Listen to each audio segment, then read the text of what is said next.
Hello friends, back to the basics channel में आप सभी का स्वागत है।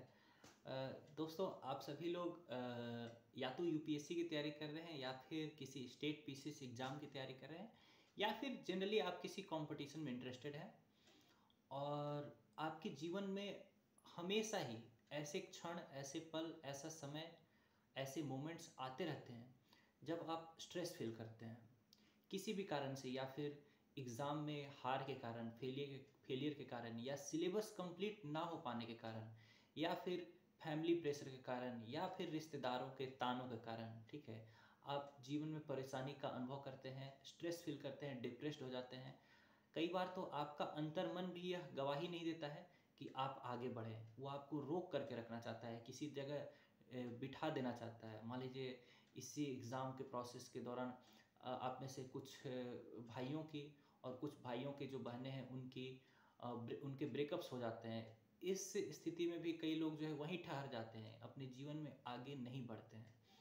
दोस्तों, ऐसे किसी भी स्ट्रेस का अगर आप सामना कर रहे हैं और परेशान हैं, पीड़ित हैं, दुखी हैं, तो मैं आपसे इतना ही बोलूँगा कि ये समय बिल्कुल क्षणिक है।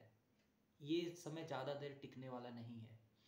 बस आपको आगे बढ़ने का निर्णय लेना होगा। और दोस्तों, इसी भावना को प्रस्तुत करने के लिए आज मैं आप लोगों के लिए एक पुराने गाने के चंद बोल लेकर के आया हूँ। यह गाना काला पत्थर मूवी से लिया गया है और गाने के बोल हैं, एक रास्ता है ज़िंदगी जो थम गए तो कुछ नहीं। आइए देखते हैं कि मैं अपने प्रयास में कितना सफल हो पाता हूँ। साथ देंगे हमारा।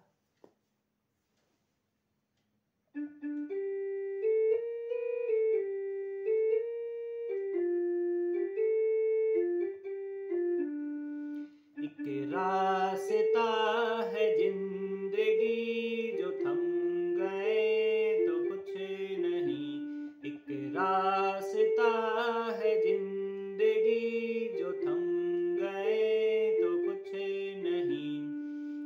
ये कदम किसी मकाम पे जो जम गए तो कुछ नहीं। एक रास्ता है जिंदगी जो थम गए तो कुछ नहीं। दोस्तों, आप सभी से भी मैं यही निवेदन करूंगा, यही रिक्वेस्ट करूंगा कि आप लोग भी अपने जीवन में रुकिए मत। जीवन चलते रहने का नाम है और रुकने का नाम ही दूसरा नाम है मृत्यु। जब आप देखते होंगे, जब किसी की भी मृत्यु होती है तो उसका शरीर एकदम शिथिल पड़ जाता है। अब उसमें किसी भी प्रकार का मूवमेंट संभव नहीं है। आप तो जीवित हैं, तो आपको सिर्फ जीवित होना जरूरी नहीं है, आपको जीवित नज़र आना भी चाहिए। ठीक है, तो मैं आप लोगों से ही रिक्वेस्ट करूँगा। और देखिए, ये जैसे ये पियानो है, ये मेरी एक हॉबी है। मैं भी परेशान होता हूँ, मैं भी इंसान हूँ आप लोगों की तरह, और मैं भी पीड़ित होता हूँ, दुखी होता हूँ, परेशान होता हूँ। लगता है कि एग्ज़ाम क्या होगा, फेल कर जाएंगे तो क्या होगा, फिर से लोग क्या ताने मारेंगे क्या, या कौन कौन मेरे ऊपर हंसेगा, या फिर ऐसी भी परिस्थिति आती है जब मैं जिससे बात करना चाहता हूँ उसके पास समय नहीं होता है, या फिर किसी न किसी कारण से ये जो दुख का चक्र है इस जीवन में चलता ही रहता है। वैसी परिस्थिति से निकलने के लिए और वापस जो चीज़ें इंपॉर्टेंट है, यानी कि history, polity, geography, economy, environment, current affairs, answer writing, MCQ, question solving, ये सारी चीज़ें इंपॉर्टेंट हैं। वो सारी चीज़ें जो है हमें इन इम्पॉर्टेंट चीज़ों से डिस्ट्रैक्ट कर रही है। तो दोस्तों, वापस उस नकारात्मक अवस्था से इस सकारात्मक फोकस वाली अवस्था तक लाने के लिए इम्पॉर्टेंट है एक हॉबी। जैसे मैंने आपको दिखाया मेरी हॉबी, मैं इसका यूज करके जब भी कई बार नकारात्मक अवस्था में नहीं भी रहता हूँ तो भी मज़े के लिए भी बजाता हूँ। और अदरवाइज अगर ऐसा बहुत स्ट्रेस या परेशानी की अवस्था होती है तो इसको दिन भर में बजाता हूँ, और शाम शाम तक मैं भूल ही जाता हूँ कि आखिर वो कौन सा कारण था जिससे मैंने इसको बजाना शुरू किया था।